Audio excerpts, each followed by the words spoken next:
आकाशवाणी लखनऊ से प्रादेशिक समाचार। मुख्य समाचार।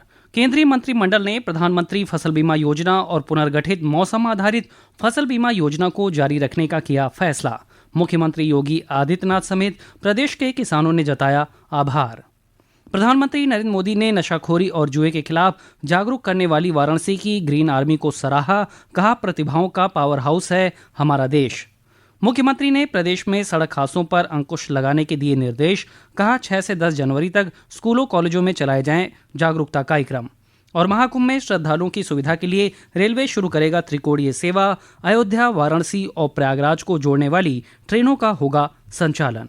नमस्कार, प्रदेश के समाचारों के साथ मैं शैलेंद्र। और अब समाचार विस्तार से।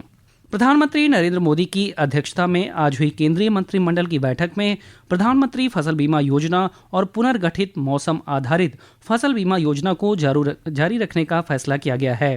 सूचना और प्रसारण मंत्री अश्विनी वैष्णव ने बताया कि इस मद में आवंटित राशि बढ़ाकर 69,515 करोड़ रुपए कर दी गई है। श्री वैष्णव ने कहा कि पिछले 8 वर्षों में किसानों को बीमा योजना के अंतर्गत 1,70,000 करोड़ रुपए की राशि का भुगतान किया गया।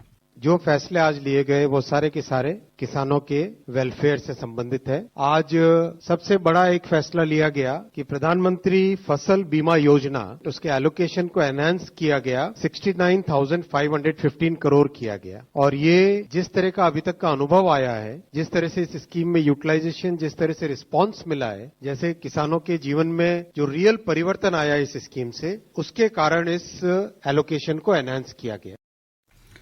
केंद्रीय कैबिनेट के इस फैसले पर मुख्यमंत्री योगी आदित्यनाथ समेत प्रदेश के किसानों ने प्रधानमंत्री का आभार जताया है। शामली के किसान सोनू मलिक ने किसानों के हित में लिए गए फैसले पर खुशी जताई है।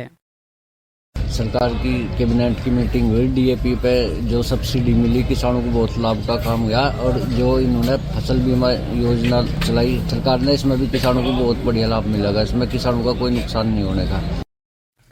जौनपुर के किसान सुभाष यादव ने कहा कि सरकार के इस फैसले से किसानों को बहुत राहत मिलेगी। मोदी सरकार ने जो आज फैसला लिया वो अच्छा है। जो फसल बीमा के लिए जो काम किए हैं वो अच्छा भी किए हैं। सब्सिडी यूरिया खाद के लिए वो लाभदायक अच्छी चीज है। इसके अलावा इस योजना के क्रियान्वयन में बड़े पैमाने पर प्रौद्योगिकी के समावेश के लिए केंद्रीय मंत्रिमंडल ने 824.77 करोड़ रुपए की निधि के साथ नवाचार और प्रौद्योगिकी के लिए फंड के निर्माण को भी मंजूरी दी है। प्रधानमंत्री नरेंद्र मोदी ने कल एक सोशल मीडिया पोस्ट में ग्रीन आर्मी के काम को प्रेरणादायक बताते हुए उनकी सराहना की। ग्रीन आर्मी वाराणसी के देवरा में दृढ़ संकल्प वाली महिलाओं का एक संगठन है जो नशाखोरी और जुए के खिलाफ जागरूकता बढ़ाता है। प्रधानमंत्री ने अपनी पोस्ट में कहा कि हमारा देश प्रतिभाओं का पावर हाउस है जो नवाचार और साहस प्रदर्शित करने वाली असंख्य प्रेरक जीवन यात्राओं से भरपूर है। प्रधानमंत्री की सराहना से ग्रीन आर्मी की महिलाओं में काफी उत्साह है। ग्रीन आर्मी की सदस्य निर्मला ने बताया कि प्रधानमंत्री की सराहना से उनके प्रयासों को और बल मिलेगा। ग्रीन आर्मी हम लोग नशा मुक्ति अभियान चलाते हैं और नशा से हर एक प्राणी, हर एक गांव, हर एक जिले हम लोग का विचार है, हम लोग का चाहत है कि सब मुक्त हो जाए। प्रधानमंत्री के हमारा बातचीत हो जाएगा। पत्र हम लोग के लिखे, हम लोग के पत्र के जवाब दिए, हमें बहुत अच्छा लगा। केंद्र सरकार ने राष्ट्रीय स्वच्छ गंगा मिशन के तहत प्रदेश के चंदौली और मानिकपुर के लिए 272 करोड़ रुपए की परियोजनाओं को स्वीकृति दी है। एनएमसीजी के महानिदेशक राजीव कुमार मित्तल की अध्यक्षता में कल हुई राष्ट्रीय स्वच्छ गंगा मिशन की 59वीं कार्यकारी समिति की बैठक हुई। इस बैठक में गंगा नदी के संरक्षण और कायाकल्प के लिए समर्पित कई परियोजनाओं को मंजूरी दी गई। मुख्यमंत्री योगी आदित्यनाथ ने आज राज्य सड़क सुरक्षा परिषद के अधिकारियों के साथ समीक्षा बैठक कर दुर्घटनाओं पर अंकुश लगाने के निर्देश दिए हैं। बैठक में मुख्यमंत्री ने महाकुंभ में बेहतर यातायात व्यवस्था के लिए पीआरडी और होमगार्डों की संख्या बढ़ाने को भी कहा है। साथ ही परिवहन निगम की बसों के ड्राइवरों की नियमित स्वास्थ्य जांच कराने और बसों की फिटनेस का भी ध्यान रखने के निर्देश दिए हैं। पेश है एक रिपोर्ट। राज्य सड़क सुरक्षा परिषद की बैठक में मुख्यमंत्री योगी आदित्यनाथ ने कहा कि सड़क दुर्घटनाओं में हर वर्ष हो रही 23 से 25 हजार मौतें देश और राज्य की क्षति हैं। उन्होंने कहा कि 6 से 10 जनवरी तक स्कूलों कॉलेजों में सड़क सुरक्षा जागरूकता कार्यक्रम चलाए जाएं। उन्होंने अधिकारियों को 5 जनवरी तक सभी जनपदों में जनपदीय सड़क सुरक्षा समिति की बैठक सम्पन्न कराने को भी कहा है। श्री योगी ने एक ही वाहन का बार बार चालान होने पर लाइसेंस और परमिट निरस्त करने की बात भी कही। उन्होंने कहा कि इस कार्रवाई को फास्ट टैग से अनिवार्य रूप से जोड़ा जाए। आकाशवाणी समाचार कक्ष से तनवीर फातिमा। ये समाचार आप आकाशवाणी लखनऊ से सुन रहे हैं। ताज़ा समाचार जानने के लिए आप हमारी वेबसाइट newzonair.gov.in पर लॉगिन कर सकते हैं। इसके साथ ही आप प्रादेशिक समाचारों का ये बुलेटिन हमारे YouTube channel news on AIR Lucknow पर भी सुन सकते हैं। आज पूरा देश नए साल का उत्सव मना रहा है। नववर्ष पर आगरा में ताजमहल के दीदार के लिए सुबह से ही देशी विदेशी सैलानी बड़ी संख्या में पहुंच रहे हैं। भगवान बुद्ध की महापरिनिर्वाण स्थली कुशीनगर में Japan, Canada, Thailand, Myanmar, Sri Lanka सहित अनेक देशों के विदेशी पर्यटक पहुंचे हैं। उधर मथुरा में ठाकुर बाके बिहारी मंदिर और वाराणसी के काशी विश्वनाथ मंदिर में देश विदेश से श्रद्धालुओं की भीड़ दर्शन करने के लिए पहुंची है। रामलला की प्राण प्रतिष्ठा के बाद पहले नववर्ष पर अयोध्या में लाखों श्रद्धालु पहुंचे हैं। पेश है हमारे प्रतिनिधि की रिपोर्ट।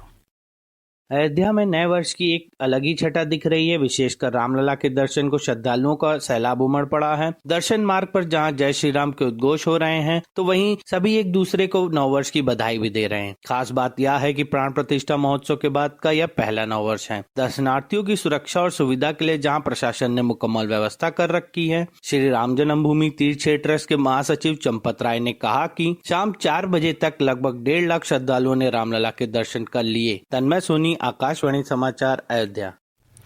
प्रदेश में विद्युत बिलों में लगे सरचार्ज में छूट के लिए एक मुश्त समाधान योजना का दूसरा चरण आज से प्रारंभ हो गया है। ये चरण 15 जनवरी तक चलेगा। योजना के प्रथम चरण में 17,20,651 उपभोक्ताओं ने छूट का लाभ लिया। इससे 1,372.9 करोड़ रुपए राजस्व की प्राप्ति हुई। योजना का तीसरी और अंतिम चरण 16 से 31 जनवरी तक चलेगा। महाकुंभ में श्रद्धालुओं की सुविधा के लिए रेलवे ने ट्रायंगुलर सर्विसेज शुरू करने का फैसला किया है। इसके तहत अयोध्या से बनारस और बनारस से प्रयागराज के लिए ट्रेनें चलाई जाएंगी। उत्तर रेलवे लखनऊ मंडल के प्रबंधक SM शर्मा ने बताया ये सेवा 10 जनवरी से शुरू हो जाएगी। श्री शर्मा ने बताया कि मौनी अमावस्या के अवसर पर 29 जनवरी के आसपास कई विशेष ट्रेन विभिन्न रेलवे जोन द्वारा चलाई जाएंगी। मौनी अमावस्या में करीब 29 तारीख के आसपास maximum number of special train चलेंगी, चाहे हम चला रहे हों, चाहे नॉर्थ सेंट्रल रेलवे, चाहे नॉर्थ ईस्टर्न रेलवे। जो पहला स्नान है 13 तारीख, उससे पहले हम लोग उसका एक ट्रायल रन भी कर रहे हैं ताकि जो हमारी तैयारी है उसके बारे में हमारे को पता हो। पहाड़ों में हुई बर्फबारी के बाद से प्रदेश शीतलहर की चपेट में है। मौसम विभाग ने अगले 24 घंटे के लिए शीत दिवस जारी रहने का अनुमान जताया है। लखनऊ मौसम केंद्र के वैज्ञानिक अतुल कुमार सिंह ने बताया कि अगले 3 से 4 दिनों में मौसम शुष्क रहने के कारण तापमान में 3 से 4 डिग्री सेल्सियस की बढ़ोतरी होने की संभावना है। आगामी पश्चिमी विक्षोभ के प्रभाव से आने वाले 3-4 दिनों के दौरान अधिकतम तापमान में 4 से 6 डिग्री सेल्सियस और न्यूनतम तापमान में 2 से 3 डिग्री सेल्सियस की बढ़ोतरी होने की संभावना है, जिसके कारण की शीत दिवस की स्थितियां कमजोर पड़कर कल यानी कि 2 जनवरी को कहीं कहीं तक सीमित रह जाएंगी तथा 3 जनवरी से इनसे निजात मिल जाने की संभावना है। लखनऊ के KD सिंह बाबू स्टेडियम में 3 जनवरी से 7 जनवरी तक अंतर्राष्ट्रीय हैंडबॉल चैंपियनशिप ट्रॉफी का आयोजन किया जाएगा। उत्तर प्रदेश हैंडबॉल एसोसिएशन के प्रेसिडेंट अलका दास ने आज ट्रॉफी का अनावरण किया। इस चैंपियनशिप में मेजबान भारत सहित 4 देशों की टीमें भाग लेंगी। और अंत में मुख्य समाचार एक बार फिर। केंद्रीय मंत्रिमंडल ने प्रधानमंत्री फसल बीमा योजना और पुनर्गठित मौसम आधारित फसल बीमा योजना को जारी रखने का किया फैसला। मुख्यमंत्री योगी आदित्यनाथ समेत प्रदेश के किसानों ने जताया आभार।